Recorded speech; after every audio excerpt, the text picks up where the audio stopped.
مخلوق کی بنائی ہوئی چیز اگر آپ اس کو ناقص پیش کرتے ہیں تو کمپنی کو واپس کر دی جاتی ہے کہ آپ کی دین ناقص ہے۔ خالق کا طے کیا ہوا دین، مسلمان اس کوشش میں ہے کہ جو کچھ کر رہا ہوں قبول ہو جائے، جو کچھ کر رہا ہوں یہ قبول ہو جائے۔ میں بہت اہم بات آپ سے کرتا ہوں، میں نے کیا کہ استقامت کہتے ہیں پورے دین پر چلنے کو۔ اگر آدمی جزوی دین پر چل رہا ہے تو اس کو استقامت حاصل نہیں ہے، اگرچہ وہ جزوی دین کا کتنا بھی پابند کیوں نہ ہو۔ میں ایک سوال کرتا ہوں، ایک آدمی نماز کا پابند ہے لیکن اس میں ایک رکوع کم کر دیتا ہے یا ایک سجدہ کم کر دیتا ہے، اور اس کو اس پر وہ اس کا پابند ہے اور اس پر اس کو مداومت حاصل ہے، تو آپ یہ کہیں گے کہ آپ کی نماز ناقص ہے، اس مداومت سے کوئی فائدہ نہیں ہے۔ ہم آپ سے بہت بنیادی بات کرتے ہیں، مسلمان ناقص دین کا عادی ہو چکا ہے، جبکہ ناقص دین پر جمنے والے کو استقامت حاصل نہیں ہے۔ استقامت عمل پر جمنے کو نہیں کہتے، استقامت پورے دین پر چلنے کو کہتے ہیں۔ نیکسٹ کہہ رہے ہیں، استقامت دین پر جمنے کو نہیں کہتے، پورے دین پر چلنے کو استقامت کہتے ہیں۔ ورنہ سچی بات یہ ہے کہ اگر ناقص دین پر جمنا استقامت ہے تو اتنی استقامت منافقین کو بھی حاصل تھی۔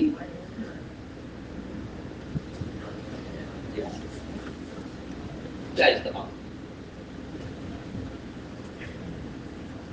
اگر سیدھے راستے میں کوئی رکاوٹ پیش آ جاتی ہے، اگر سیدھے راستے میں کوئی رکاوٹ پیش آ جاتی ہے تو وہاں سے منافقین اپنا راستہ بدل کر بائی پاس جو راستے نکال لیا کرتے تھے۔ اللہ مجھے معاف کرے، آپ بھی معاف کرے، اس کا مسلمان اس زمانے میں عادی ہو گیا ہے کہ جب اس کو سیدھے راستے میں رکاوٹ پیش آتی ہے تو یہ وہاں سے کوئی بائی پاس نکال لیتا ہے اور کوئی راستہ ایسا پکڑ لیتا ہے جس میں اس کا یہ بالکل غلط خیال ہے کہ میں یہاں سے گلیوں سے نکل کر اور دیہات میں سے راستوں سے نکل کر میں آگے جا کے صراط مستقیم پر چڑھ جاؤں گا۔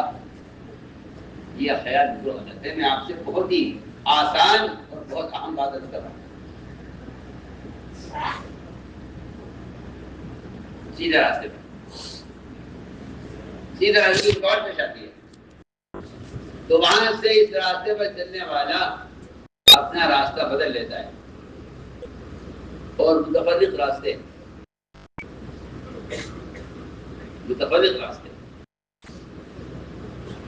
ان متفرق راستوں میں چلتے چلتے اس کو امید ہوتی ہے کہ وہ کسی طرح صراط مستقیم پر چڑھ جائے گا۔ میں اس کی بہت آسان مثال عرض کرتا ہوں، ایک مین روڈ ہے جو آپ کی منزل تک پہنچاتا ہے۔ آپ کو اس مین روڈ پر کوئی حادثہ پیش آ گیا، کوئی رکاوٹ پیش آ گئی تو آپ یہ کہتے ہیں کہ یہاں سے اترو نیچے اور گلیوں میں اور محلوں میں اور آبادیوں میں سے نکل آ کر پھر مین روڈ پہ۔ قرآن نے اس کو سختی سے منع کیا۔ قرآن نے یہ کہا ہے وَأَنَّ هَذَا صِرَاطِي مُسْتَقِيمًا فَاتَّبِعُوهُ وَلَا تَتَّبِعُوا السُّبُلَ فَتَفَرَّقَ بِكُمْ عَنْ سَبِيلِهِ، کہ تمہارے راستوں میں اور راستوں میں تمہارا نکل جانا سیدھے راستے کو چھوڑ کر یہ تمہیں سیدھے راستے سے گمراہ کر دے گا۔ تمہارا خیال یہ غلط ہے کہ ہم آگے چل کر سیدھے راستے پر چڑھ جائیں گے، اس خیال تمہارا غلط ہے۔ قرآن کہہ رہا فَتَفَرَّقَ بِكُمْ عَنْ سَبِيلِهِ کہ تم سیدھے راستے پر بھٹک جاؤ گے اگر تم رکاوٹ کے پیش آنے پر سیدھے راستے سے ہٹ گئے۔ اس لیے رکاوٹ کو ہٹانا استقامت ہے۔ راستوں کو چھوڑ دینا کوئی استقامت نہیں. میں عرض کروں گا منافقین وہی دیکھا کرتے تھے کہ جس راستے پر ہم چل رہے ہیں اس میں کوئی رکاوٹ تو نہیں, اور جہاں کوئی رکاوٹ پیش آتی تھی وہاں وہ اپنا راستہ بدل لیا کرتے تھے, اور راستہ بدلنے کے لیے ان کے پاس آزار ہوتے تھے. آج میں آپ سے عرض کرتا ہوں کہ مسلمان جزوی دین پر چل رہا ہے اور چند چیزوں کو تھام کر وہ یہ کہتا ہے کہ مجھے استقامت حاصل ہے. میں عرض کرنا چاہتا ہوں قرآن کی آیتوں پر غور کیا جائے تو اللہ تعالیٰ نے اس سوال کا جواب دیا ہے. سوال ہے کہ صراط مستقیم کیا ہے؟ اللہ نے جواب دیا ہے کہ صراط مستقیم یہ ہے کہ تم میری ہی عبادت کرو. وَأَنِ اعْبُدُونِي هَذَا صراط مستقیم, کہ تم میری عبادت کرو یہ صراط مستقیم ہے. کیا مطلب ہے اس کا؟ میری بات آپ یاد رکھنا, اس کا مطلب یہ نہیں ہے کہ تم بتوں کے آگے مت جھکنا. مسلمان کے ذہن میں صرف اللہ کے غیر کی عبادت کا تصور بتوں کی پوجا تک رہ گیا ہے.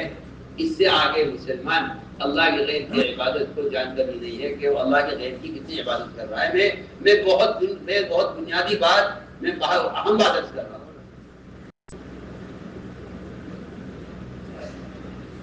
مسلمان کے دل میں دماغ میں یہ تصور کہ اللہ کے غیر کی عبادت, بتوں کی پرستش یا بتوں کی پوجا کو کہتے ہیں, یہ خیال غلط ہے.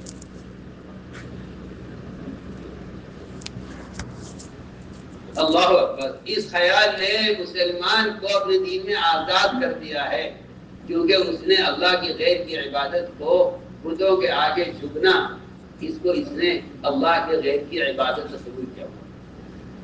ہم آپ سے بہت ہی اہم بات عرض کر رہے ہیں, استقامت سمجھانا چاہتے ہیں. استقامت کیا ہے اور بتانا چاہتے ہیں کہ عبادت کیا ہے. جب ان بات کو دہراؤں گا, مسلمان میں ناقص دین سے مسلمان اسی طرح راضی ہو گیا ہے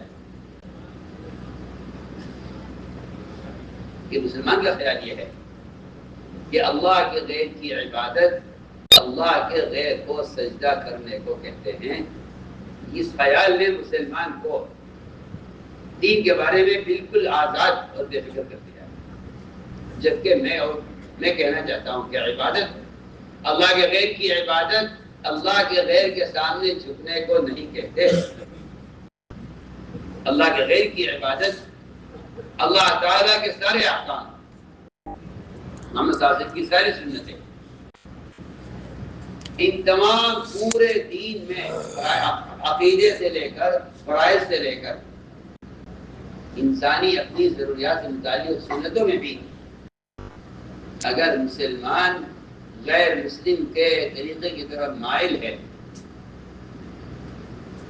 آپ سے نئی بات توجہ سے, اگر مسلمان غیر مسلم کے طریقے کی طرف مائل ہے عقیدے میں, عبادت میں یا ضرورت میں, آپ بات یاد رکھنا کہ اس نے اللہ کے غیر کو اپنا رب بنایا ہوا ہے.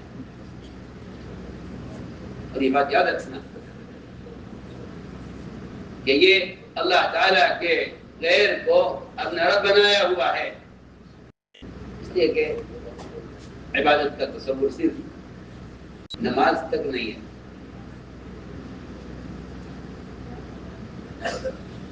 کیونکہ امام غزالی رحمۃ اللہ علیہ نے 10 چیزیں عبادت کی گنوائی ہیں کہ جو بندہ 10 چیزوں میں اللہ تعالیٰ کی اطاعت کر رہا ہے نبی کے محمد صلی اللہ علیہ وسلم کے طریقے پر, وہ عبادت کر رہا ہے. جس نے نماز، روزہ، حج، زکوٰۃ، ذکر، تلاوت، دعوت اللہ کی محنت، تجارت، پڑوسیوں کے حقوق اور ہر ضرورت ہر کام میں سنت کا اتباع. ان 10 چیزوں کو امام غزالی نے عبادت گنوایا ہے. یہ 10 چیزیں عبادت ہیں. ان میں سے اگر کوئی مسلمان اگر ان میں سے کسی ایک حکم کو چھوڑ دیتا ہے، کسی ایک لائن میں، تجارت میں، حقوق العباد میں، یا اپنی ضرورت سے متعلق سنتوں میں سے کوئی سنت چھوڑ دے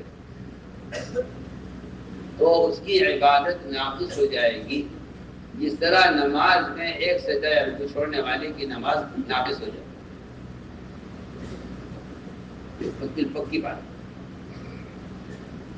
یہ کہیں ثابت نہیں ہے کہ یہ چیزیں تو ضروری ہیں، ان کے کرنے کی تو ان کو تو آپ کو کرنا ہی پڑے گا، اور باقی بات چیزیں ایسی ہیں کہ اگر آپ ان کو نہ کریں تو اس سے اسلام ناقص نہیں ہوتا. یہ خیال غلط، یہ خیال بالکل غلط. مجھے یاد کرنا ہے کہ استقامت کیا ہے.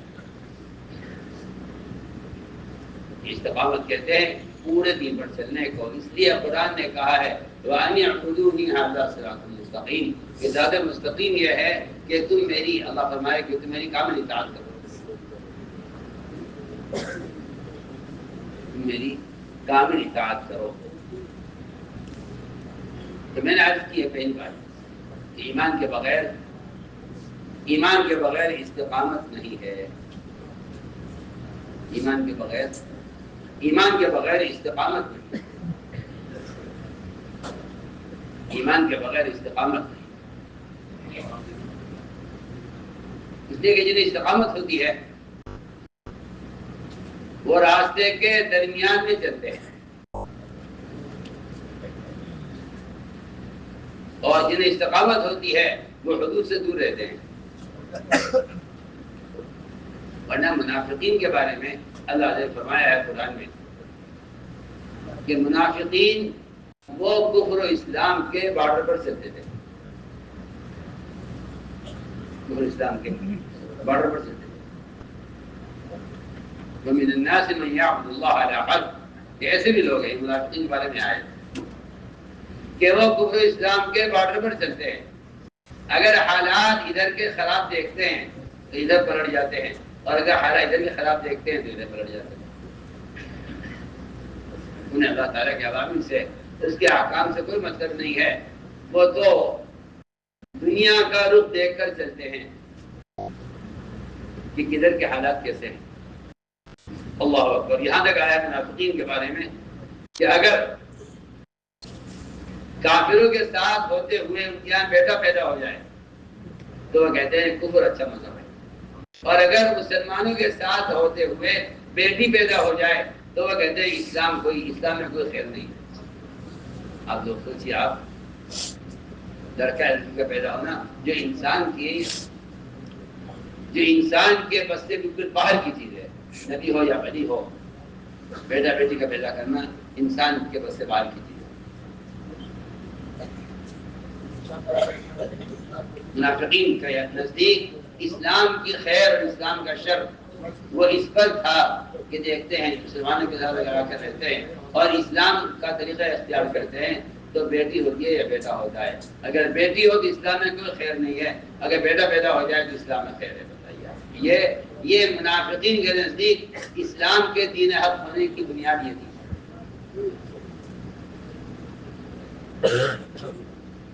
اس لیے ہم نے پہلی بات اس کی ہے کہ ایمان کے بغیر استقامت نہیں ہے. دوسری بات یہ ہے کہ جتنے وعدے اللہ نے کیے ہیں دین پر، جتنے وعدے اللہ نے دین پر کیے ہیں، یہ تمام کے تمام وعدے صرف یقین کرنے والوں کے لیے پورے ہوں گے. جو لوگ شک میں پڑے ہوئے ہیں وہ وعدوں کو نہیں پائیں گے، کوئی وعدوں کو نہیں پائیں گے. سارے وعدے یقین کرنے والوں کے لیے. جو وعدوں کا منتظر ہوتا ہے اللہ ان کے لیے وعدے پورے کرتے ہیں. جو وعدے کے منتظر رہتے ہیں اللہ وعدے ان کے لیے پورے کرتے ہیں. اور جو لوگ حالات کو دیکھ کر وعدوں میں شک کرتے ہیں اللہ تعالیٰ اپنے وعدوں کو ان سے پھیر دیتے ہیں اور ان سے اللہ تعالیٰ اپنے وعدوں کو واپس لے لیتے ہیں. آپ غور کریں گے کہ اللہ نے جتنے بھی وعدے کیے ہیں اپنے نبی سے یا ایمان والوں سے، وہ سارے وعدے اللہ نے ہمیشہ برے حالات میں کیے ہیں. سارے وعدے برے حالات میں، سارے وعدے برے حالات میں کیے ہیں. آپ ساری سیرت پڑھ جائیے، آپ صلی اللہ علیہ وسلم کی بعثت سے لے کر آپ کی وفات تک آپ نے جتنے وعدے کیے ہیں صحابہ سے، سارے وعدے برے حالات میں کیے. کیونکہ بات اس سے یہ ہے کہ اگر وعدے اچھے حالات میں کیے جائیں تو منافق بھی یہ کہیں گے کہ ہاں یہ وعدہ پورا ہو جائے گا. اللہ تعالیٰ وعدے برے حالات میں کرتے ہیں. اللہ وعدے برے حالات میں کرتے ہیں. اس میں ایمان والوں کا امتحان ہے کہ حالات تو بہت خراب ہیں. ہم دیکھتے ہیں اگر ہم برے حالات میں وعدہ کرتے ہیں تو کیا ایمان والے ہماری بات پہ یقین کرتے ہیں؟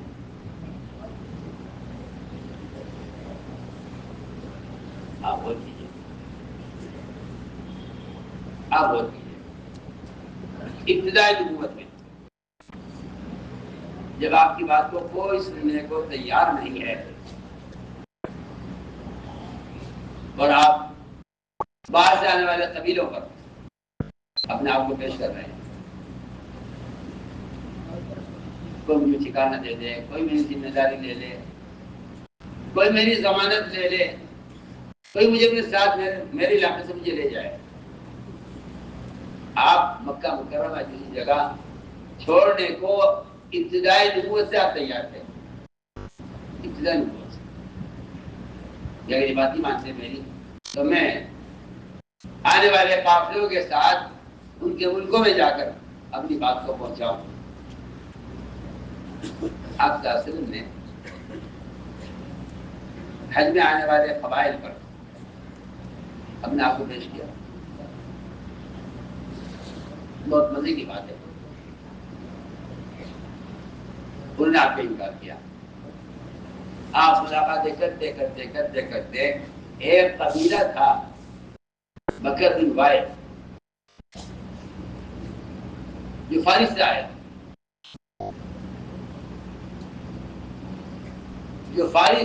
تھا. آپ نے اس قبیلے سے کہا کہ تم مجھے مثال دے سکتے،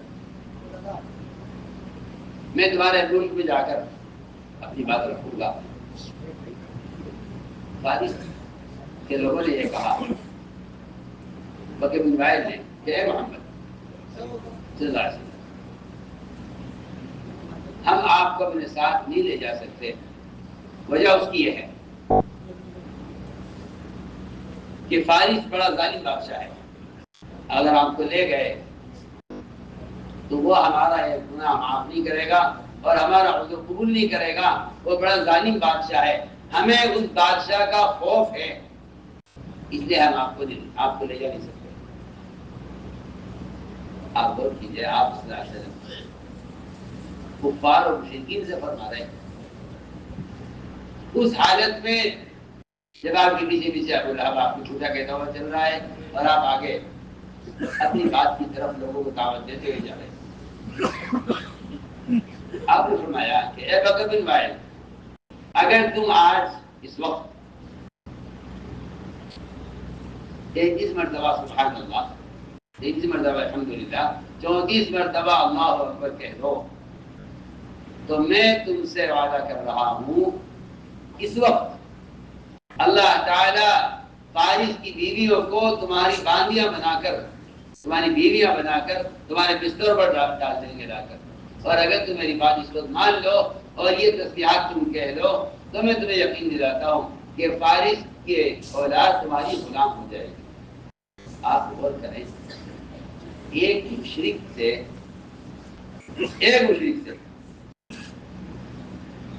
ان تسبیحات پر وعدہ ہو رہا ہے۔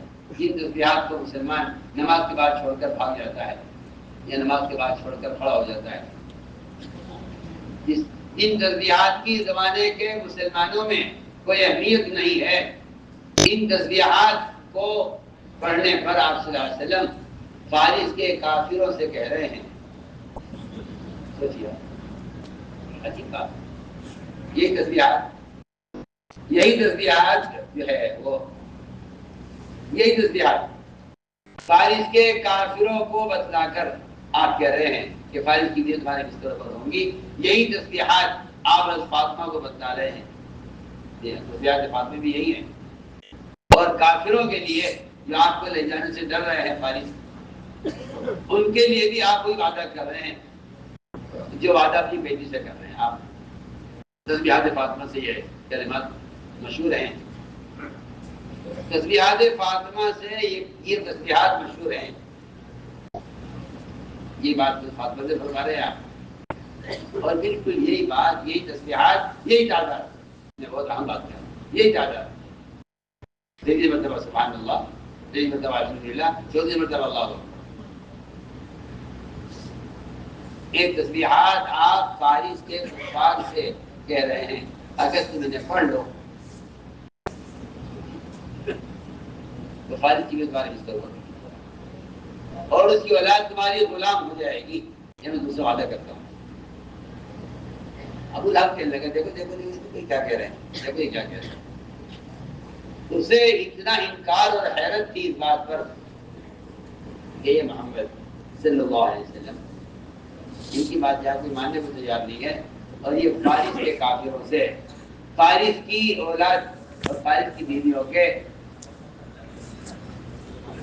کافر ہونے کی بات کر رہے ہیں۔ تو میں نے عرض کیا دیکھو میری بات یاد رکھنا، جس آدمی کا ایمان کامل ہوتا ہے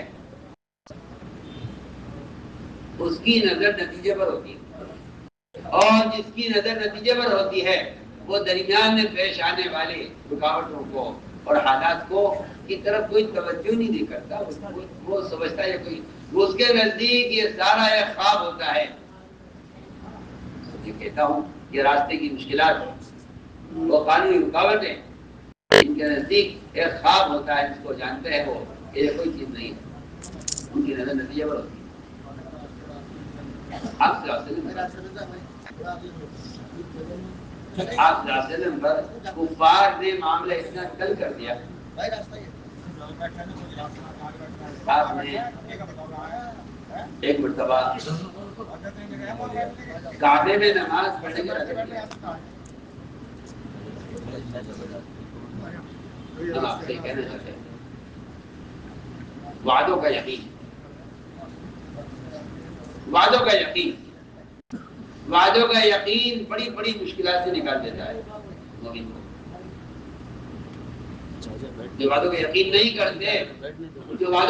نہیں کرتے وہ اسباب اور شکلوں کو ترجیح دے کر دین کو ضائع کرتے ہیں۔ سارے دین کے ضائع ہونے کا بنیادی سبب یہ ہے کہ جو وعدوں کا یقین نہیں کرتے وہ حقوق کے خلاف قدم اٹھا لیتے ہیں، جو وعدوں کا یقین نہیں کرتے وہ حقوق کے خلاف قدم اٹھا لیتے ہیں، جو وعدوں کا یقین نہیں کرتے وہ جلد باز ہوتے ہیں۔ آپ صلی اللہ علیہ وسلم نے صحابہ کو سے جو وعدے کیے، صحابہ نے کہا وعدے کا پورا فرمایا، تم جلدی کر رہے ہو، تم جلدی کر رہے ہو، جی ہاں تم جلدی کر رہے ہو، اللہ کے وعدے حق ہیں، ہر وقت پورے ہو۔ سنیے آپ صلی اللہ علیہ وسلم نے بیت اللہ میں نماز پڑھنی چاہیے،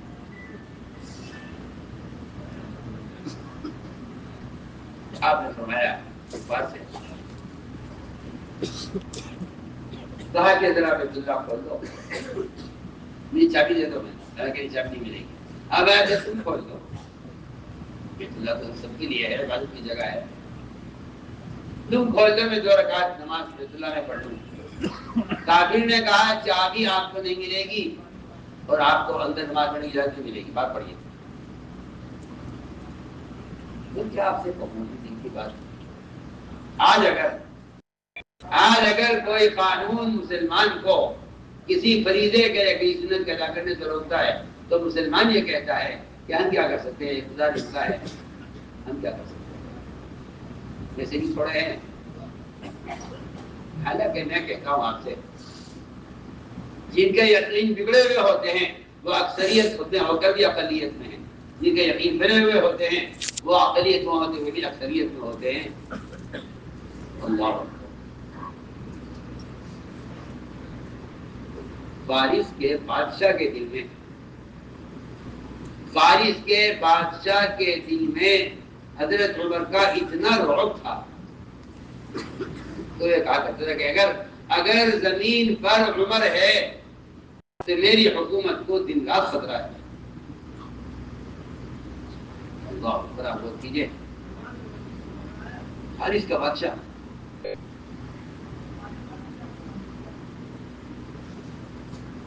ایک بادشاہ نے یہاں تک کہا ہے کہ عمر جو مدینے میں بیٹھا ہوا ہے اس نے میرا جگر کھا لیا ہے۔ بادشاہ کہہ رہا عمر نے میرا جگر کھا لیا۔ صحابہ کی چھوٹی سی جماعت، میں آپ کو یہ بات اس لیے کرنا چاہتا ہوں کہ مسلمان یقین بگاڑ کر ایک احساس کمتری کے گڑھے میں پڑا ہوا، یہ کہاں ہو سکتا ہے، یہ کہاں ہو سکتا ہے، عملی یہ کہاں ہو سکتا ہے، عملی یہ کہاں ہو سکتا ہے۔ صحابہ کی چھوٹی سی جماعت میدان میں کام کر رہی اور بادشاہ یہ کہہ رہا ہے کہ میں نے اپنے کانوں سے عمر کی آواز سنی ہے، وہ مدینہ منورہ میں بیٹھا بیٹھا اپنے شعروں کو ہدایت دے رہا ہے اور میں عمر کی آواز اپنے کانوں سے سن رہا ہوں۔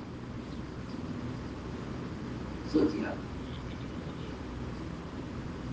عمر مدینہ میں بیٹھا ہوا ہے اور مدینہ منورہ میں بیٹھے بیٹھے وہ اپنی جماعت کو میدان میں ہدایات دے رہا ہے اور میں اپنے کانوں سے عمر کی آواز سن رہا ہوں۔ اس چیز نے میرے جگر کو عمر نے میرے جگر کو کھا لیا ہے۔ آپ سوچیے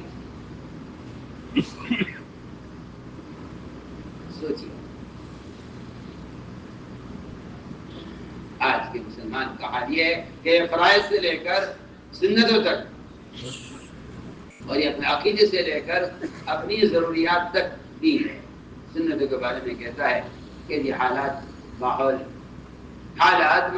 قانون جن کے ساتھ ہمارا اٹھنا بیٹھنا ہے ان کا مزاج دیکھنا پڑے گا ہمیں کہ ہم ان حالات میں کتنے دین پر چل سکتے ہیں۔ میں آپ سے بہت ہی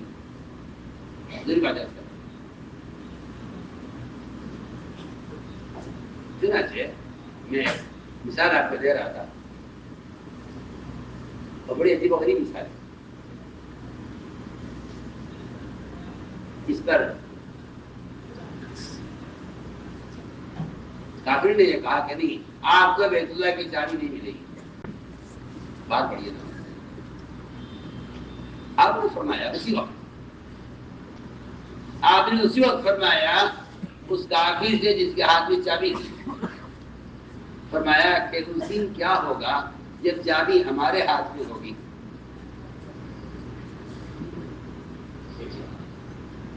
یہ بات آپ نے مکہ مقبل کہتے، یہ بات آپ کسی اور وقت پہ کہتے، آپ نے اسی وقت فرمایا۔ کافی نے کہا کو چابی نہیں ملے گی، آپ نے فرمایا اس دن کیا ہوگا قریش تمہارا جب چابی میرے ہاتھ میں ہوگی۔ انہوں نے کہا کہ اول تو ایسا کبھی کوئی آنے والا ہے نہیں ہم پر کہ چابی بیت اللہ کی چابی ہمارے ہاتھ سے نکل جائے، اور اگر ایسا کوئی دن آیا بھی تو وہ دن قریش کے لیے بڑی ذلت کا اور بڑی قریش کی بڑی ذلت کا دن۔ فرمایا کہ نہیں، وہ دن قریش کی عزت کا ہوگا۔ آپ کی نظر کہاں ہے؟ آپ سوچیں تو صحیح. ہجرت کے بعد سے لے کر فتح مکہ کے درمیان کی مدت اور اس واقعے کے دن سے لے کر آپ صلی اللہ علیہ وسلم کی ہجرت کا وقت، اس ساری مدت کو آپ اندازہ کر لیجئے یہ کتنے سال کی مدت ہو جاتی ہے اس وقت سے لے کر فتح مکہ تک. توجہ دینی بات. اب میں اس دن کیا ہوگا جب چابی ہمارے ہاتھ میں ہوگی ہم جس کو چاہیں گے دیں گے. قریش نے کہا ایسا دن تو کبھی آئے گا نہیں. اب میں کہ نہیں، مجھے اس دن کا انتظار ہے، مجھے اس دن کا انتظار ہے جب چابی میرے ہاتھ میں ہوگی اور میں اس کو چاہوں گا. اچھی بات یہ ہے کہ انبیاء کے مزاج میں انتقام نہیں ہوتا. وہ اللہ کے وعدے یاد تو دلاتے ہیں مگر انتقام کا مزاج نہیں ہوتا. باپ صلی اللہ علیہ وسلم مکہ مکرمہ میں فاتحہ میں داخل ہوئے، چابی آپ کے ہاتھ میں تھی. آپ نے فرمایا اس شخص کو بلاؤ جس نے ہمیں چابی نہیں دی تھی، آج یہ چابی اس کو دیں گے. آپ نے بلا کے فرمایا کہ تمہیں تو ہمیں چابی نہیں دی تھی اس زمانے میں، مگر یہ چابی آج ہم تمہیں دیتے ہیں. آج تک وہ چابی اسی خاندان میں چلی آ رہی ہے، کسی کے مجالی کی چابی نہیں ہے. آج تک اس خاندان کی عزت ہے کہ چابی اس خاندان کی بات ہے. اگر بادشاہ کو بھی آنا ہے بیت اللہ میں تو اس خاندان سے چابی دے دو. میں آپ کو بڑی بنیادی مثال عرض کر رہا ہوں. نظر ہونا نتیجے پر، یہ وعدوں کا یقین، جسے وعدوں کا یقین ہوتا ہے وہ یہ کر سکتا ہے. آگے چلیے. آپ پر معاملہ اور سخت ہو گیا، آپ پر معاملہ اور سخت ہو گیا. یہاں تک آپ صلی اللہ علیہ وسلم کو کفار مکہ نے مکے سے نکلنے پر مجبور کر دیا. آپ صلی اللہ علیہ وسلم مکہ مکرمہ سے نکلے اور چھپ کر نکلے. مکے سے نکلے، چھپ کر نکلے، پھر بھی آپ کو پیچھا کیا گیا.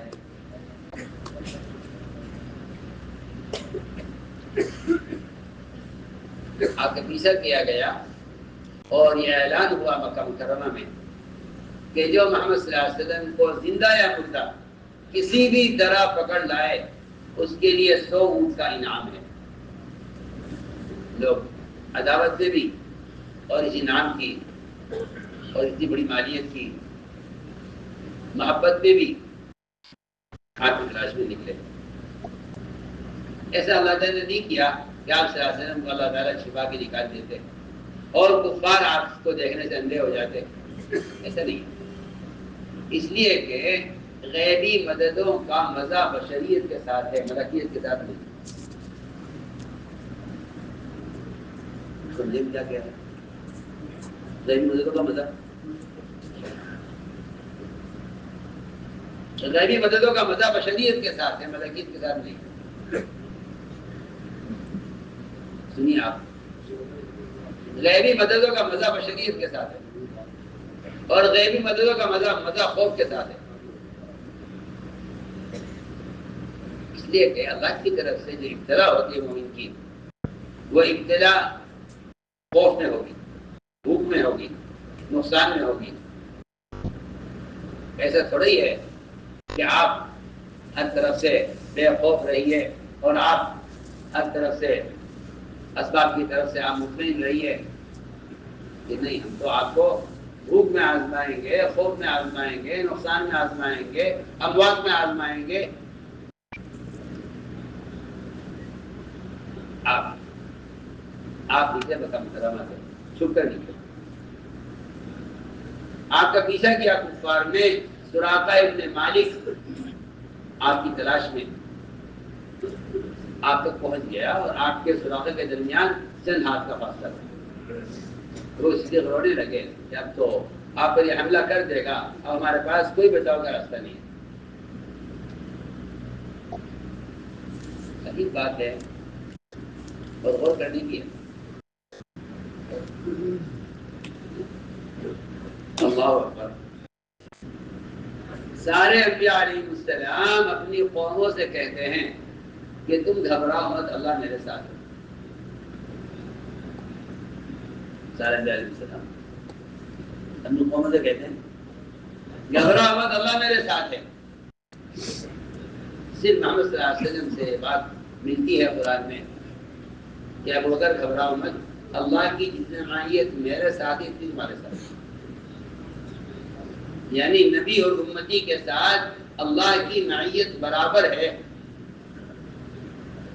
جب آگے سمندر تھا، طوفان ٹھاٹھے مارتا ہوا اور پیچھے فرعون کا لشکر تھا، تو عیسیٰ نے کہا تھا انا لمدرکون کہ ہم تو اب گھر لیے گئے ہیں، اب تو ہم گھیر لیے گئے ہیں، اب تو کوئی راستہ بچاؤ کا نہیں ہے۔ موسیٰ نے کہا ان معی ربی سیہدین، میرے ساتھ میرا رب ہے، وہ مجھے راستہ دے گا، تو میرے پیچھے پیچھے آؤ۔ لیکن یہاں ابو بکر صدیق رضی اللہ تعالیٰ جب پریشان ہوئے سراقے کے آنے پر، تو ابو بکر سے آپ نے یہ نہیں کہا کہ ابو بکر گھبراؤ مت، اللہ میرے ساتھ ہے، فرمایا اللہ ہمارے ساتھ ہے۔ جو معیت اللہ کی نبی کے ساتھ ہے وہ معیت قیامت تک آنے والے ہر امتی کے ساتھ ہے۔ ان اللہ معنا، اللہ ہمارے ساتھ۔ آپ نے اس میں واحد کا صیغہ یا فرد کا ذکر نہیں کیا، آپ نے اپنی اور ابو بکر صدیق کے لیے دونوں کے لیے اللہ کی معیت کو برابر بیان کیا۔ سراقہ کو قریب تک پہنچ گیا، آپ نے دعا کی، اللہ کی شان پتھریلی زمین میں اس کے گھوڑے کے پیر دھس گئے اور پھنس گئے اندر۔ اس نے کہا ہے محمد ہم تمہیں واسطہ دیتے ہیں، تم ہمیں یہاں سے نکال دو، ہم وعدہ کرتے ہیں ہم تمہارے ساتھ تمہیں حملہ نہیں کریں گے۔ آپ نے دعا کی، اس کے پیر نکل گئے۔ آپ میں پھر عرض کرتا ہوں کہ آپ اپنے قاتل سے فرما رہے ہیں کہ بالکل آپ کے سامنے آپ کے قتل کے ارادے سے کھڑا ہوا ہے۔ اندر قاتل سے آپ فرما رہے اے سراقہ اگر تم رہ گئے، میں تم سے آج وعدہ کرتا ہوں، میں تم سے آج وعدہ کرتا ہوں، اللہ اکبر، میں تم سے آج وعدہ کرتا ہوں کہ کسریٰ کے کنگن تمہارے ہاتھوں میں ہوں گے اگر تم رہ گئے، تم دیکھ لو گے۔ سوچیے آپ، ایک کافر قاتل جو آپ کے قریب آ گیا ہے آپ کے قتل کے ارادے سے، آپ ایک کافر دشمن سے وعدہ کر رہے ہیں، تو آپ اپنے مومن دوستوں سے کیا وعدے کرتے ہوں گے؟ آپ سے صاف فرمایا سراقہ تم دیکھ لو گے۔ ایک وقت آیا، آج بھی وفات ہو چکی اور اس دن وفات ہو چکی، حضرت عمر کا زمانہ، کسریٰ کا قلعہ فتح ہوا، عمر رضی اللہ تعالیٰ عنہ بار بار یہ فرما رہے ہیں کہ نہیں ابھی سارا سامان نہیں آیا، ابھی سارا سامان نہیں آیا، جاؤ تلاش کرو، ابھی سامان باقی ہے۔ لوگوں نے کہا امانت داری ساتھ کہتے ہیں مومنین، کسریٰ کا ہم نے پورا قلعہ چھان لیا ہے، اس کے رہنے کا کمرہ دیکھ لیا ہے، ہم وہاں جب اندر داخل ہو گئے ہیں، وہاں کچھ باقی نہیں رہا، سارا اس کے خزانے اور سارا سامان یہاں کے سامنے ڈھیر لگا ہوا ہے، ہم نے پورا قلعہ چھان لیا۔ خدا نے فرمایا کہ نہیں، آپ سے آنے کی بات حق ہے، مجھے اس صندوق کا انتظار ہے جس میں کنگن ہیں، اور اس کنگن کو سراقہ کے ہاتھوں میں پہنانے کا مجھے انتظار ہے۔ اللہ کے نبی نے فرمایا کام ہو کرے۔ جی آپ، یہ وعدہ سراقہ بن مالک سے ہو رہا ہے اس وقت جب سراقہ آپ پر حملہ کرنے کے لیے، آپ کے قتل کے لیے قریب آ گیا۔ میں سراقہ سے دیکھ لوں، بڑی دیر کے بعد ایک صندوق آیا، لوگوں نے کہا امین ہم نے تو بہت تلاش کیا تھا، اندر کوئی سامان نہیں تھا، خیر ایک جگہ سے یہ صندوق نکلا ہے، اندر سے اسے کھولا گیا، اس میں کسریٰ کے خاص سامان تھا جو اپنے بدن میں استعمال کرتا تھا، اس میں سے وہ کنگن نکالے عمر نے اور سیدھے پھینکے سراقہ کی طرف کہ سراقہ اس دن جب تم نبی کو قتل کرنے کے لیے آئے تھے وہ وعدہ وہاں ہوا تھا، یہ وعدہ پورا ہوا۔ میں سخت بحث کرتا ہوں کہ مسلمان وعدوں میں شک کر کے وعدوں سے محروم ہو رہا ہے، اس کے علاوہ کوئی ذلت کا اور غیروں کے آگے جھکنے کا کوئی سبب نہیں ہے کہ مسلمان کے نزدیک وعدوں کا زمانہ گزر چکا ہے۔ جی ہاں، اللہ مجھے معاف کرے۔ اگر آج کوئی مشرک وزیر مسلمانوں سے کوئی وعدہ کر لے اور مر جائے یا وہ اپنی صدارت کی کرسی سے اتر جائے تو مسلمان یہ کہیں گے اب یہ وعدہ پورا نہیں ہو سکتا،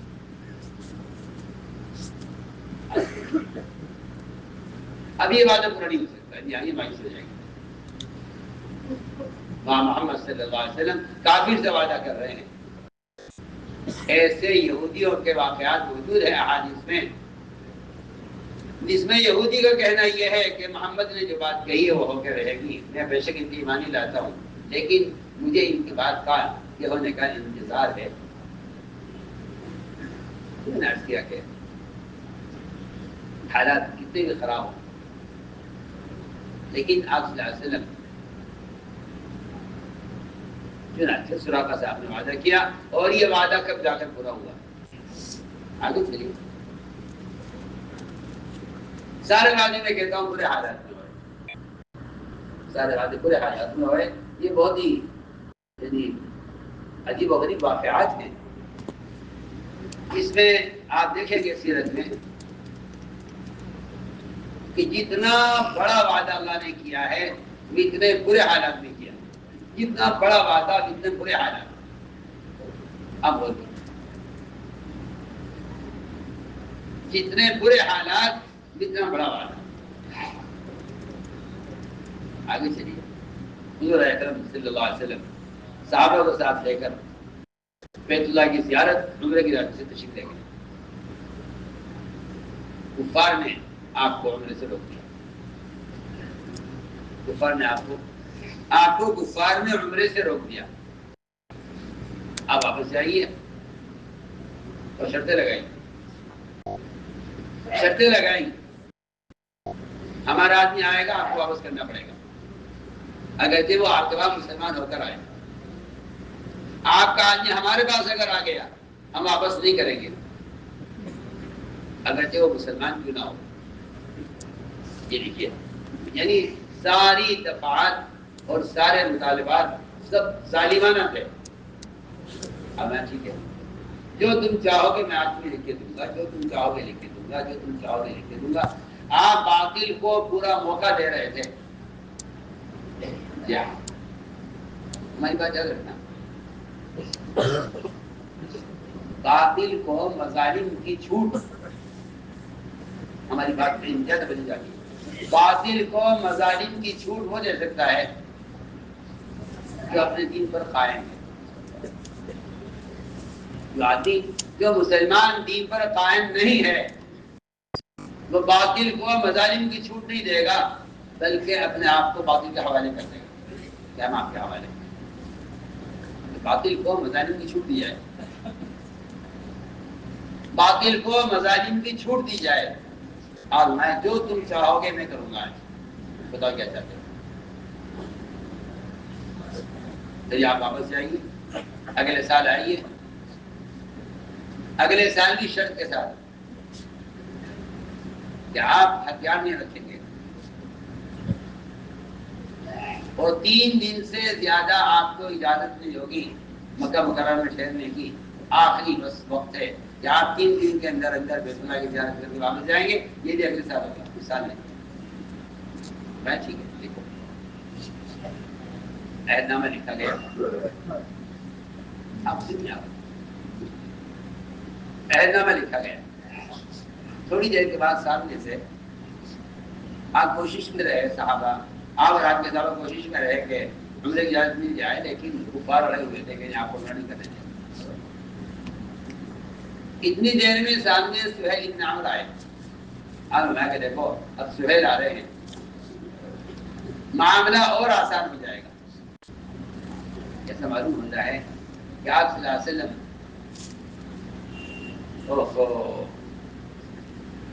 آپ کی نظر نتیجے پر تھی۔ میں بہت اہم بات کہہ رہا ہوں، آپ کی نظر نتیجے پر تھی۔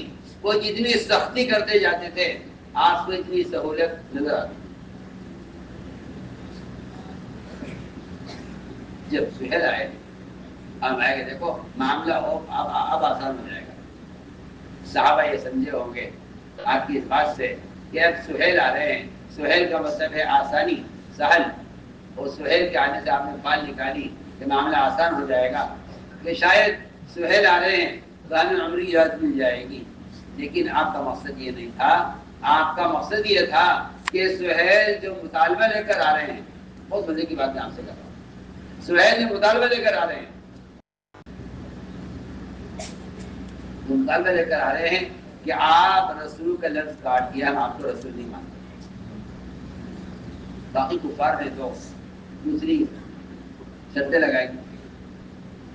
سہیل نے آ کر اور سب بات کی کہ آپ جو رسول لکھا ہے اس میں اسے کاٹیا، ہم آپ کو رسول نہیں مانتے. بہت مزے کی قصے ہیں، سنو غور سے. اب میں صاحب سے بھائی کاٹ دو رسول، ان کے کاٹنے سے نعوذ باللہ کوئی رسول تو ختم نہیں ہو جائیں گے کیا؟ رسول تو رسول ہے، آپ مانے نہ مانے. صحابہ نے کہا اللہ گلا کٹ سکتا ہے ہمارا، لیکن ہم یہ لفظ کاٹیں تحریر میں سے، عہد نامے میں سے، یہ ہم نہیں کر سکتے. جب صحابہ کسی طرح تیار نہ ہوئے فرمایا اللہ مجھے دو یہ کاغذ میں کاٹ دیتا ہوں. حالانکہ آپ کو نہیں معلوم کہ رسول کیسے لکھا جاتا ہے، اور اس پورے عہد نامے میں رسول کہاں لکھا ہوا ہے. آپ تو امید ہے پڑھے لکھے جانتے نہیں تھے. اللہ نے صرف اس موقع پر آپ کو اس کا علم دیا کہ رسول کہاں لکھا ہوا ہے.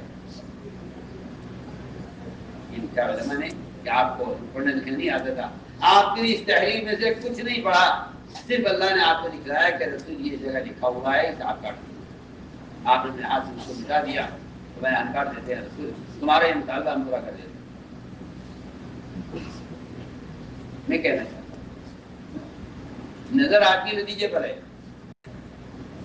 نظر آپ کی نتیجے پر ہے. تو میں کہ جو میں کاٹ دیتا ہوں، آپ رسول اللہ کاٹ دیا، سارے مطالبے آپ نے پورے کر دیے. دو باتیں اس واقعے میں ایسی عجیب ہیں.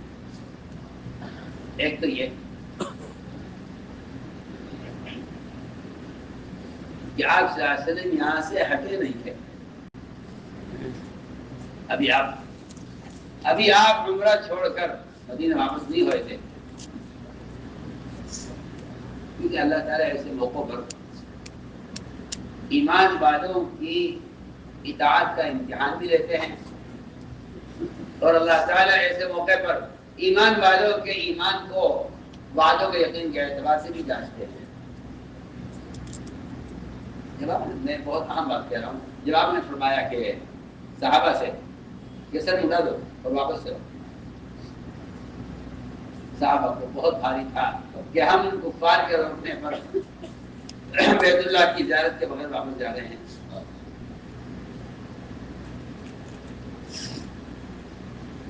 لیکن جن کی نظر نتیجے پر ہوتی ہے وہ بہت مطمئن ہوتے ہیں. آپ نے فرمایا صحابہ سے کہ سر اٹھا دو واپس چلو. حکم تھا آپ کا کہ یہ امتحان تھا ایمان والوں کا کہ وعدوں کا یقین کرتے ہیں یا نہیں، اور فوراً نبی کی اطاعت کرتے ہیں یا نہیں. تو بعض صحابہ نے اس امید پر سردی اٹھایا، بلکہ بال کتروائے، فصل کرایا، حلق نہیں کرایا، اس امید پر کہ شاید اجازت مل جائے عمرے کی. جب اللہ کے نبی نے کہہ دیا واپس چلو، اب تم کیوں انتظار میں ہو؟ تمہیں کیوں امید ہے کہ تمہیں اگر تم سے کفار کہیں آ کر کہ آ جاؤ عمرہ کر لو، اور نبی یہ کہے کہ واپس چلو، تو آپ کو نبی کی اطاعت کرنی ہوگی.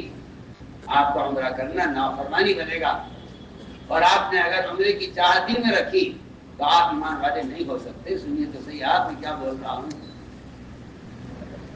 جو لوگ نبی کی چاہت کے خلاف دل میں جذبہ رکھتے ہیں وہ مومن کیسے ہو سکتے ہیں؟ جبکہ والی مومن نہیں ہو سکتا. جو نبی کی اگر نبی چاہتے ہیں عمرہ نہ کیا جائے، واپس جایا جائے، اور آپ دل میں عمرے کی چاہت رکھیں تو آپ نافرمان کہلائیں گے۔ سنیے تو صحیح، آپ غور کریں گے کیا بول رہا ہوں۔ وہاں جذبہ عمرہ کرنے کا، وہاں کو واپس چلنے کا۔ اگر آپ کے دل میں اپنی ارادہ عمرہ کرنے کا ہے تو آپ کے دل میں ایمان نہیں ہے، بالکل پھر قرآن کی آیت کا صاف ترجمہ کر رہا ہے۔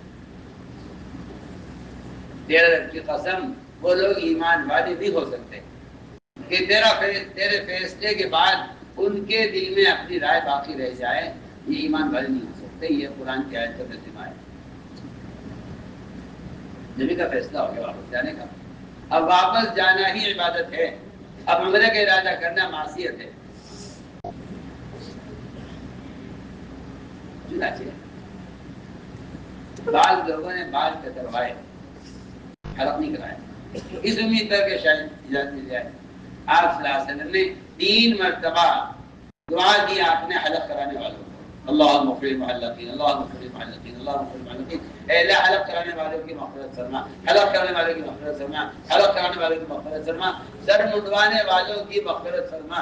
3 مرتبہ دعا ہوئی۔ 1 مرتبہ بھی آپ صلی اللہ علیہ وسلم نے قصر کرانے والوں کے لیے خود سے دعا نہیں کی مغفرت۔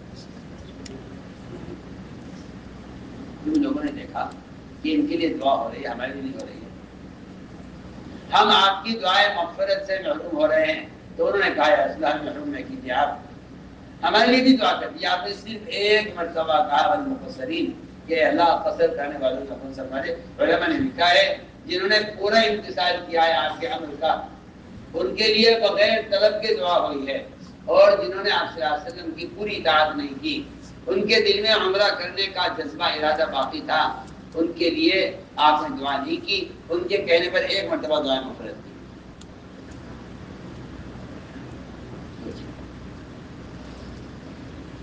تم آج کر رہتے کہ برے حالات میں وعدہ، آپ یہاں سے ہٹے نہیں گئے، آپ بول کیجیے عمرہ نہیں کرنے دے رہے، ساری شرطیں لگ رہی ہیں، واپس جانے کو کہہ رہے ہیں۔ یہاں سے ہٹنے سے پہلے ہی سورہ فتح نازل ہو گئی کہ ہم نے آپ کو عمرے سے روک رہے ہیں، ہم نے فیصلہ کر دیا ہے آج کے بعد یہ یہاں داخل نہیں ہو سکیں گے، اور ہم نے فیصلہ کر دیا ہے کہ ہم نے مکے کو آپ کے حوالے کر دیا ہمیشہ کے لیے۔ یہ تو وقت عمرے کی بات تھی، ہم نے ہمیشہ کے لیے مکہ آپ کے حوالے کر دیا۔ آپ سوچیے، آپ بھائی کچھ نہیں ہے، لیکن صحابہ کہتے ہیں کہ تم لوگ مکے پر حملے کو فتح مکہ کہتے ہو، اور ہم حدیبیہ کو فتح مکہ کہتے ہیں۔ جہاں بظاہر شکست ہے اور جہاں بظاہر ہار مان لی ہے اپنی صحابہ نے، اور جہاں بظاہر صحابہ کا جذبہ اور عمرے کا ارادہ پورا نہیں ہو رہا ہے اور کفار کی جیت ہو گئی ہے، جی ہاں کہ ہم جیت گئے، تم ہار گئے، کہ نہیں، جو ایمان یقین والے ہوتے ہیں وہ اپنی ہار اسے نہیں کہتے، وہ تو سمجھتے ہیں کہ وعدے پورے ہونے والے ہیں، ان وعدوں کے پورا ہونے کے لیے ظالم کو اپنی ظلم کی حد تک پہنچنا ہے۔ اس لیے کہ بالکل قرآن کی صاف خبر ہے کہ جہاں اذیتوں کی انتہا ہوتی ہے وہاں سے مدد کی ابتدا ہوتی ہے، بشرطیہ کہ ایمان والوں کے اندر تقویٰ ہو۔ اگر یہ تقوی کے بغیر صبر کریں گے تو کوئی نتیجہ حاصل نہیں ہوگا۔ آپ یہ بات یاد رکھیں، اگر مسلمان دین کو چھوڑ کر کافروں کے مظالم برداشت کر رہا ہے تو مسلمان کو فتح حاصل نہیں ہوگی۔ کیا کہہ اگر مسلمان دین کو چھوڑ کر کافر کے مظالم برداشت کر رہا ہے تو فتح نہیں ہوگی، فتح حاصل نہیں ہوگی، غلبہ حاصل نہیں ہوگی۔ وجہ کیا ہے؟ وجہ اس کی بھی بتا دو۔ وجہ یہ ہے کہ جو حالات مسلمان پر بے دینی کی وجہ سے آتے ہیں وہ حالات صبر کرنے سے درست نہیں ہوتے۔ سنو بھی کیا کہہ رہا، جو حالات مسلمان پر بے دینی کی وجہ سے آتے ہیں وہ صبر کرنے سے کبھی درست نہیں ہوتے، اس لیے کہ صبر کا پھل میٹھا جب ہوتا ہے جب صبر کرنے والے میں تقویٰ ہو۔ اگر صبر کرنے والا تقوی کے بغیر صبر کر رہا ہے، اگر صبر کرنے والا تقوی کے بغیر صبر کر رہا ہے تو ان حالات کا کوئی نتیجہ نکلنے والا نہیں ہے۔ میں مثال دیا کرتا ہوں کہ چور پولیس والوں کی پٹائی پر صبر کرتا ہے. آپ مجھے بتائیے اگر سارے چور مل کر بدعا کرے پولیس والوں کے لیے تو کیا ان پر اللہ کا عذاب آئے گا؟ سارے دنیا کے چور اور ڈاکو اگر جمع ہو جائیں اور اللہ سے ان پولیس والوں کے لیے بدعا کریں تو کیا ان پر عذاب آئے گا اللہ کا؟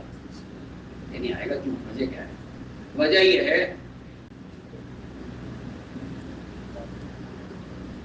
یہ ہے کہ چور کے اندر تقویٰ نہیں ہے.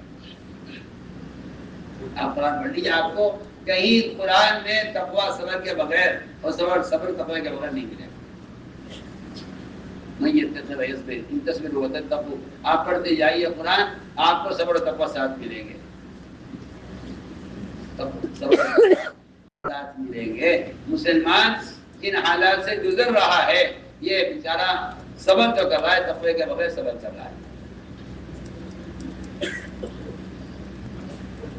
میں نے عرض کیا کہ یہاں ہٹنے سے پہلی خبر آ گئی اللہ کی طرف سے کہ حضرت مقبلی عمر کو بلاؤ. حضرت عمر آئے، فرمایا عمر اللہ تعالیٰ نے فتح کا فیصلہ کر دیا. تم تو یوں پریشان تھے کہ ہمیں عمرہ نہیں کرنے دے رہے 3 دن کے لیے، اگلے سال آؤ، ہم تمہیں ہمیشہ کے لیے بیت المال کے حوالے کر دیتے ہیں. میں عرض کر رہا ہوں کہ مومن کی نظر نتیجے پر ہوتی ہے. مومن کی نظر نتیجے پر ہوتی ہے. مزیدار بات ہے اس میں ایک کہ جب سہیل نے آ کر یہ کہا اے محمد نعوذ باللہ آپ یہ رسول کا لفظ کاٹیے، اس کو غصہ آ گیا بہت غصہ. میں کہ یا رسول اللہ میں نے فیصلہ کر لیا ہے کہ اللہ نے کبھی بھی اگر مجھے اس سہیل پر مجھے اللہ نے قابو دیا تو میں اس کے اوپر نیچے کے سامنے کے سارے دانت توڑ دوں.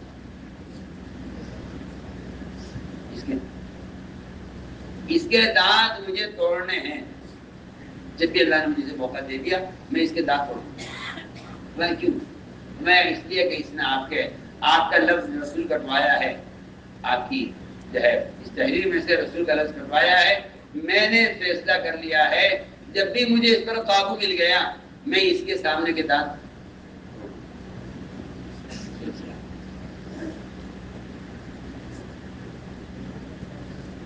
اللہ کی شان. حضرت عمر نے فیصلہ کر لیا. بدر کے قیدیوں میں سہیل قید ہو کر آئے. بدر کے قیدیوں میں سہیل قید ہو کر آئے. حضرت عمر کا پتہ چلا یہ ہے وہ سہیل جس نے اس زمانے میں آپ صلی اللہ علیہ وسلم کے رسول کا لفظ کٹوایا تھا. میں نے طے کر لیا مجھے دانت توڑنے. آپ صلی اللہ علیہ وسلم کسی نے آ کر خبر کی کہ عمر سہیل کے دانت توڑنے جا رہے ہیں. میں عمر یہاں عرفان جا رہے ہیں. یہ اللہ مجھے تو اس دن سے انتظار تھا کہ مجھے اس کے سامنے کے اس کے دانت توڑنے ہیں، مجھے اوپر کے بھی نیچے کے. کیوں؟ کیا بات ہے کہ اس نے آپ کا لفظ کروایا ہے رسول کا. میں دانت اسے توڑنا چاہتا ہوں کہ یہ کبھی صاف نہ بول سکے، اس کی آواز اس کے الفاظ میں سنے نہ آئے. وایا عمر ایسا مت کرنا. آپ سوچئے ایک ایسا کافر اور مشرک جس نے آپ کا لفظ رسول کٹوایا ہو تحریر میں سے. مزے کی بات ہے. آپ صلی اللہ علیہ وسلم کی نظر بہت دور ہے. آپ کی نظر بہت آگے. آپ نے فرمایا عمر اس کے دانت مت توڑنا، کیونکہ اگر دانت توڑ دیے تم نے اس کے تو یہ صاف بول نہیں سکے گا. حالانکہ اللہ نے فیصلہ کیا ہوا ہے کہ اللہ سہیل کو ہدایت دیں گے، پھر اللہ اس سے ایک بیان کروائیں گے میری وفات کے بعد، اور اس کے بیان کی وجہ سے مکے کے مسلمان مرتد ہونے سے بچ جائیں گے. آپ سوچیے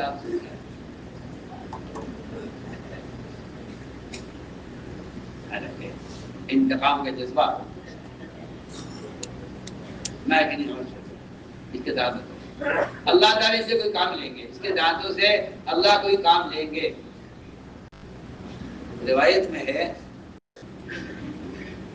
اللہ اکبر، آپ صلی اللہ علیہ وسلم جب آئے فتح مکہ کے موقع پر، ہاں حج کیا، حج کے موقع پر، حج کے موقع پر جب آپ نے بال کٹوائے اپنے حلاق سے، تو سہیل آپ کے سامنے بیٹھے ہوئے تھے، جو بال آپ کے سر سے گھر کے گرتا تھا، سہیل اس بال کو زمین پر گرنے سے پہلے اٹھا کر اپنی آنکھوں میں رکھ رہے تھے۔ صاحب بھی روئے دیکھ کر، اساتذہ بھی روئے دیکھ کر کہ یہ وہ سہیل ہے جو اسی جگہ کل بیٹھا ہوا تھا اور کہہ رہا تھا کہ رسول اللہ کاٹ دیا آپ اس عہد نامے کے اندر سے، ہم آپ کو رسول نہیں مانتے۔ آج وہی سہیل ہے جو کوئی بال زمین میں گرنے نہیں دیتا، ہر بال کو اٹھا کر اپنی آنکھوں میں رکھ رہا ہے۔ یہ منظر دیکھ کے آپ بھی روئے، صحابہ بھی روئے، یہی وہ سہیل ہے جو کل اسی جگہ بیٹھا ہوا تھا اور کہتے ہیں کہ آپ رسول اللہ کا آپ رسول نہیں مانتے۔ آج وہ رسول کے سر کے بال زمین پر گرنے کو بھی بے احترامی سمجھ رہا ہے، کل وہ رسول کے لفظ کے میں احترام نہیں کر رہا تھا، کل وہ رسول کے لفظ کا احترام نہیں کر رہا تھا، آج وہ رسول کے بالوں کا احترام کر رہا ہے۔ میں تو آپ کو ایک ہی بات کہہ رہا ہوں کہ مومن کی نظر نتیجے پر ہوتی ہے اور مومن باتوں کا یقین رکھتا ہے۔ آگے چلیے، پھر آپ کی وفات ہو گئی، آپ کی وفات پر اعتراض آیا، مکے کے مسلمان مسیلمہ الکذاب اور دوسرے جھوٹے نبیوں کی طرف مائل ہونے لگے کہ بھئی اپنے نبی تو چلے گئے ہیں، اب کوئی نبی ہونا چاہیے۔ مکہ مکرمہ میں یہ مسلمان مرتد ہونے لگے، تو مکے کے امیر نے یہ کہا حضرت سہیل سے کہ سہیل، مجھ پر تو آپ صلی اللہ علیہ وسلم کی وفات کا بڑا غم ہے اور یہ تو بیان نہیں کر سکتا، میرا دماغ بالکل کام نہیں کر رہا ہے۔ تو سہیل نے کہا کہ امیر صاحب آپ ایسا کیجئے، آپ بیٹھ جائیے، ممبر پر بیان میں کروں گا۔ جو بیان ابوبکر صدیق رضی اللہ تعالیٰ عنہ مدینہ منورہ میں کر رہے تھے مسلمانوں کو اسلام پر باقی رکھنے کے لیے، بالکل وہی الفاظ اللہ نے حضرت سہیل کی زبان سے بیان کروائے مکہ مکرمہ میں۔ حضرت سہیل کے بیان کی وجہ سے مکے کے مسلمان مرتد ہونے لگے۔ آپ سوچئے، یہ حضرت عمر سے آپ نے کہا تھا کہ عمر، اللہ سہیل سے وہ بیان کروائیں گے میرے بعد کہ اس کے بیان کی وجہ سے لوگ مرتد ہونے لگے۔ میں تو آپ کو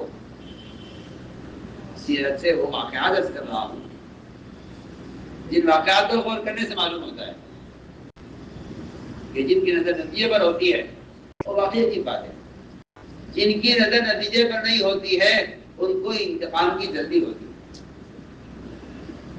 ہاں بالکل یہ بات،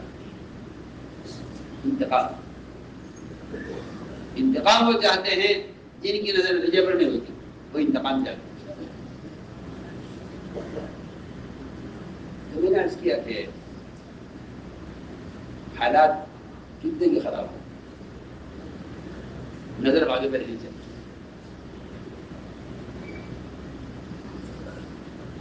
سوچیے خندق کا موقع، بھوک، سردی، صحابہ کی تعداد کم، کفار کی تعداد زیادہ، اور منافقین وہ جھوٹے آزار پیش کر کر کے واپس ہونے لگے، حالت انتہائی خراب، آگے سے بھوک،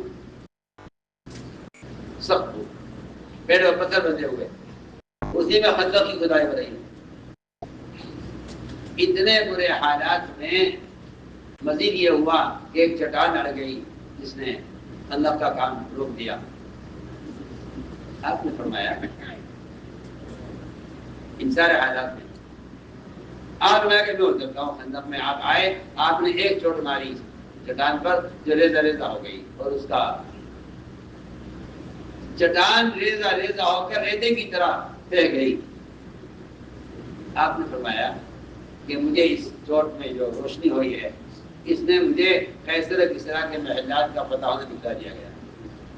سوچیے آپ منافقین نے کہا کہ یہ آپ ان کی باتیں سنو، حالات یہ ہیں، کھانے کو ہے نہیں، دشمن کے خوف سے اپنی عبادت کے لیے خندق کھود رہے ہیں، اور کہتے ہی وہ ہیں کہ قیصر کسریٰ کے محلات کا فتح ہونا دکھلا دیا گیا، جو اللہ ان کے لیے قیصر کسریٰ کے محلات فتح کر رہے ہیں، انہیں کم سے کم کھانے کو تو دے دیں اس فقر واقع میں۔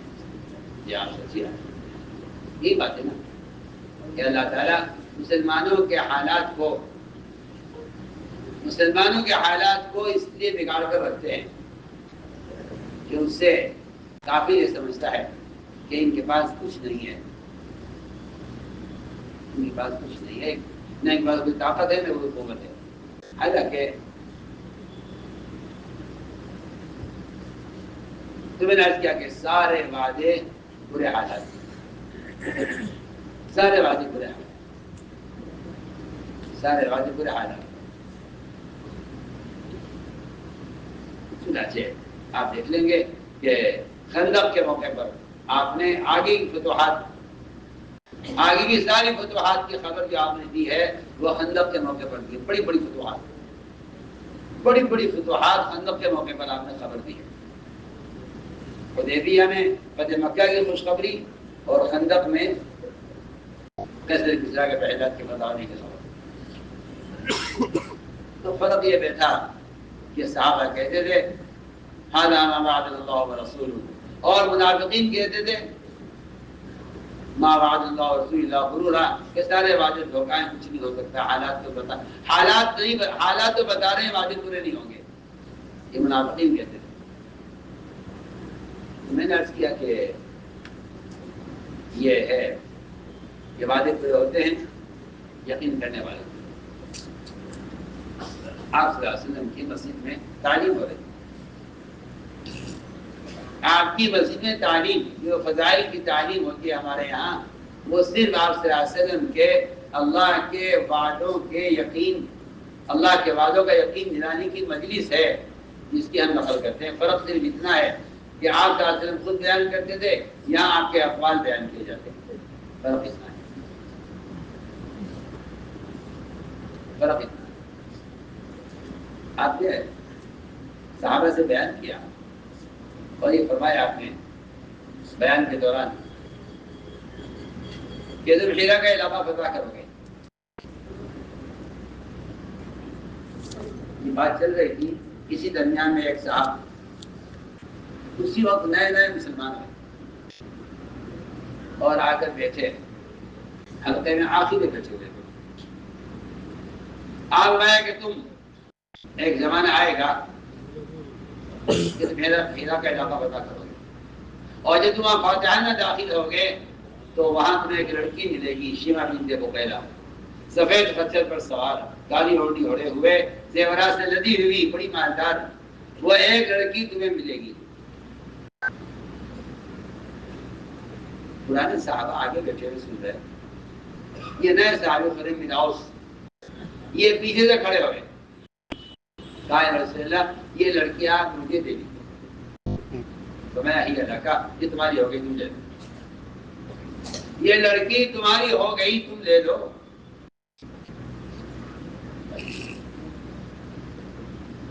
یہ نہیں فرمایا آپ نے کہ تم دیکھ لینا، اگر وہ علاقہ پتہ ہو گیا اور اگر اس وہاں ملے تو تم لے لینا، فرمایا کہ نہیں۔ نبی کے وعدوں میں اگر تو کوئی دخل ہی نہیں ہے، اس لیے کہ اگر جو ہے لفظ اگر یہ شک پیدا کرتا ہے، لفظ اگر شک پیدا کرتا ہے، لفظ اگر شک پیدا کرتا ہے۔ فرمایا کہ یہ لڑکی تمہاری ہو گئی، تم لے لو۔ آساسم کا زمانہ گزر گیا، آگے وفات ہو گئی،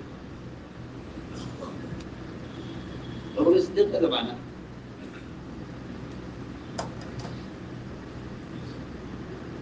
جماعت روانہ کی گئی عراق کی طرف، اس جماعت میں خریج موجود ہے، عراق میں علاقہ تھا، یہ عراق کا روایت میں ہے کہ جب وہاں جماعت پہنچی تو یہ خریم بن اوس امیر صاحب سے کہنے لگا امیر صاحب ذرا اجازت چاہیے کام کے لیے. کیا کام؟ کہ یہاں ایک لڑکی میدان میں میرا انتظار کر رہی ہے. اب سوچو کوئی پیغام آیا, کوئی خبر آئی, کچھ نہیں.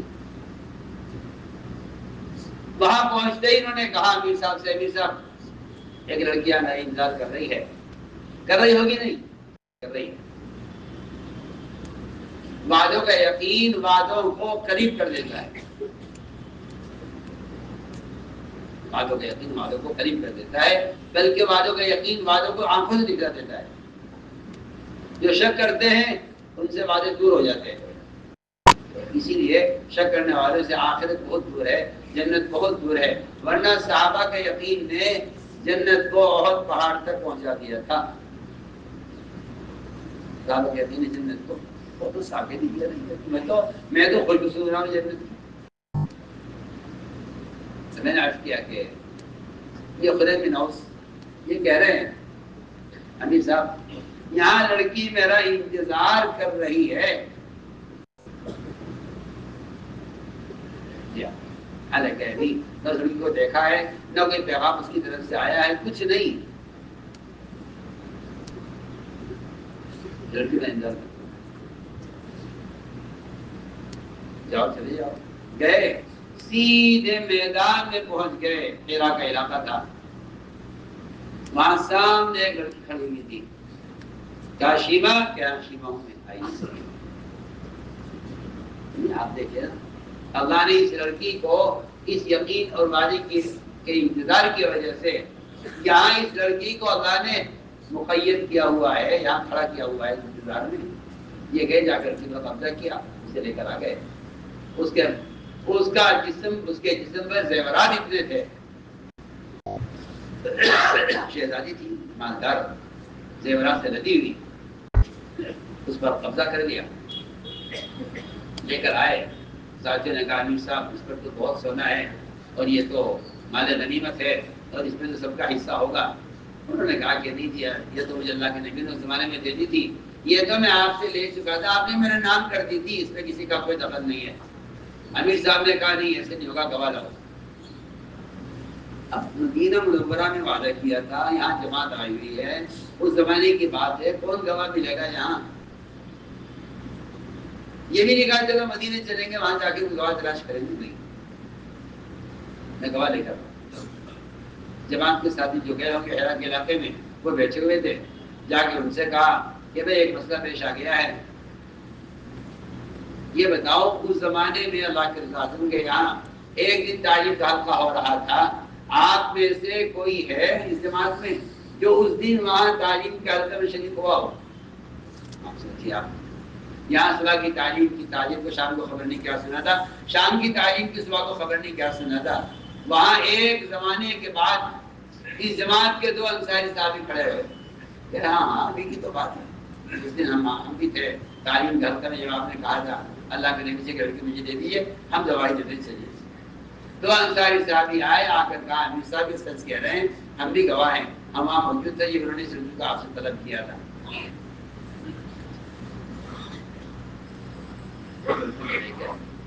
تو قبضہ کرنے سے آپ سے عرض کرنا چاہتا ہوں کہ وعدے پورے ہوتے ہیں یقین کرنے والے, وعدے پورے ہوتے ہیں یقین کرنے والے. تیسری بات یہ ہے کہ ایمان کے بغیر اعمال پر اجر مرتب نہیں ہوتا. اعمال کو اجر ملے گا وہ ایمان سے ملے گا.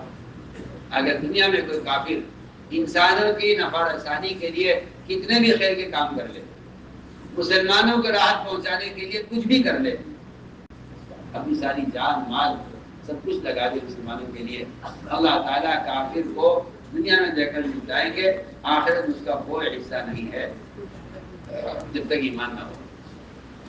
آخرت کے سارے وجود ایمان کی شرط کے ساتھ, ورنہ کافر کو اس کی نیکیوں کا بدلہ اللہ دنیا میں دے کر نپٹائیں گے, آخرت میں کوئی حصہ نہیں. اس لیے فرمایا کہ ایمان کے بغیر وعدے پورے نہیں ہوتے. چوتھی بات یہ ہے کہ ایمان کے بغیر اعمال میں اخلاص بھی نہیں ہوتا. یہ سب سے عام بات ہے کہ ایمان اخلاص ایک ہی چیز ہے. صحابی نے سوال کیا کہ ایمان کسے کہتے ہیں؟ فرمایا ایمان اخلاص کو کہتے ہیں. ایمان اخلاص کو کہتے ہیں. اور یہ بات یاد رکھو کہ مخلصین وہ ہوتے ہیں، مخلصین وہ ہوتے ہیں جو ناگواریوں میں اور حالات میں اپنی نیک نیتی کی وجہ سے جمے رہتے ہیں. اخلاص اخلاص کیا ہے؟ اس میں آپ کو بیان کرتا ہوں اخلاص کیا ہے. اخلاص کیا ہے؟ اخلاص یہ ہے کہ آپ جب کسی حق بات کی تائید کریں یا آپ حق بات کی تو آپ حق کا ساتھ دیں. سنا میری بات بہت دھیان دیں. جب آپ کسی حق بات کی تائید کریں اور آپ حق کا ساتھ دیں تو اس میں آپ کو کسی کی ملامت کی اور کسی کے الزام دینے کی پرواہ نہ ہو تب تو آپ مخلص ہیں. اور اگر آپ کو حق کی تائید کرنے میں یا حق کا ساتھ دینے میں اپنی قوم، اپنا قبیلہ، اپنے دوست احباب، اپنے والدین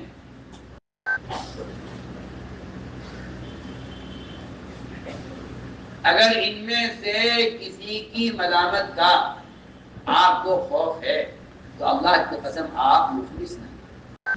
میں پکی ٹھکی بات حدیث سے عرض کرتا ہوں.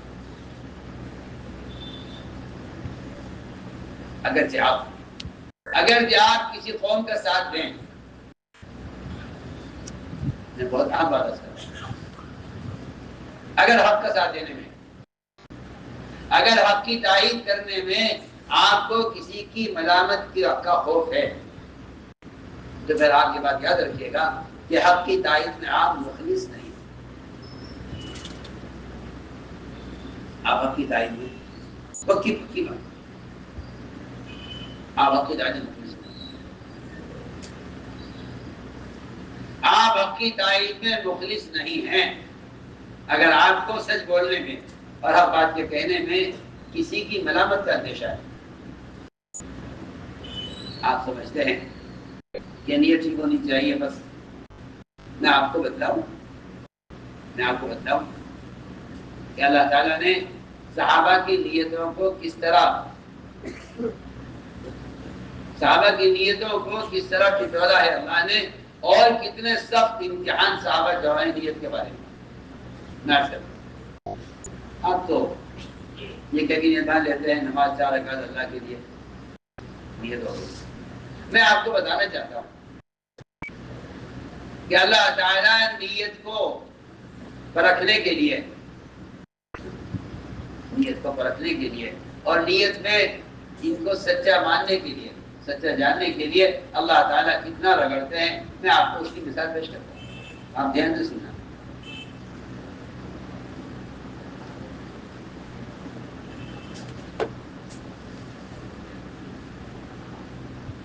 حضرت سعد رضی اللہ تعالیٰ اپنی قوم کے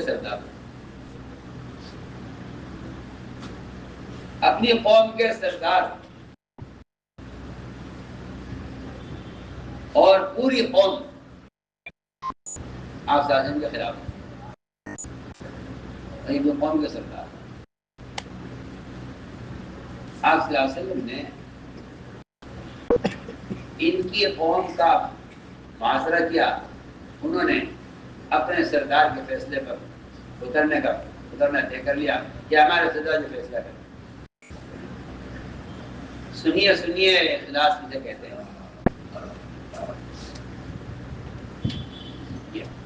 ہر سال جو فیصلہ کریں پوری قوم کو امید اس بات کی تھی کہ ہماری قوم کے آدمی ہیں، ہمارے پر احسانات ہیں،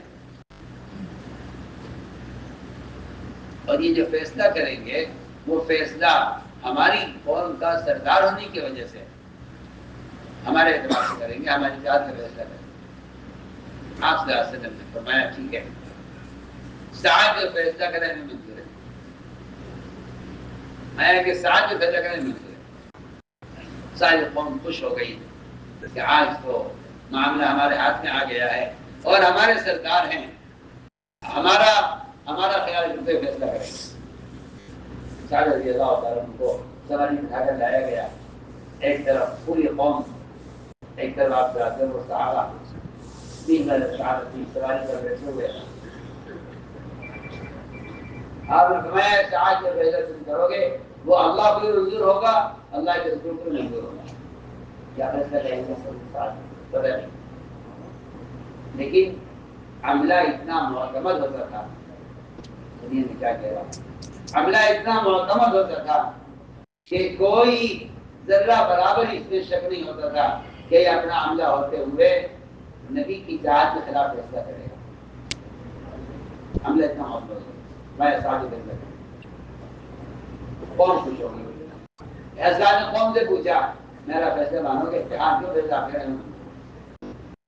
حضرت صاحب نے فرمایا میرا فیصلہ میری قوم کے بارے میں یہ ہے کہ اس کے جوانوں کو، جنگجوؤں کو قتل کر دیا جائے سب کو، اور اس قوم کی عورتوں کو باندیا بنا کر دارال تقسیم کر دیا جائے، اس قوم کے بچوں کو غلام بنا کر دارال تقسیم کر دیا جائے، اس قوم کے سارے ہتھیاروں کو مال غنیمت اور اس قوم کے مال کو دارال تقسیم کر دیا جائے، اس قوم کو جڑ سے ختم کر دیا جائے جو اللہ کے رسول کی مخالفت کرے۔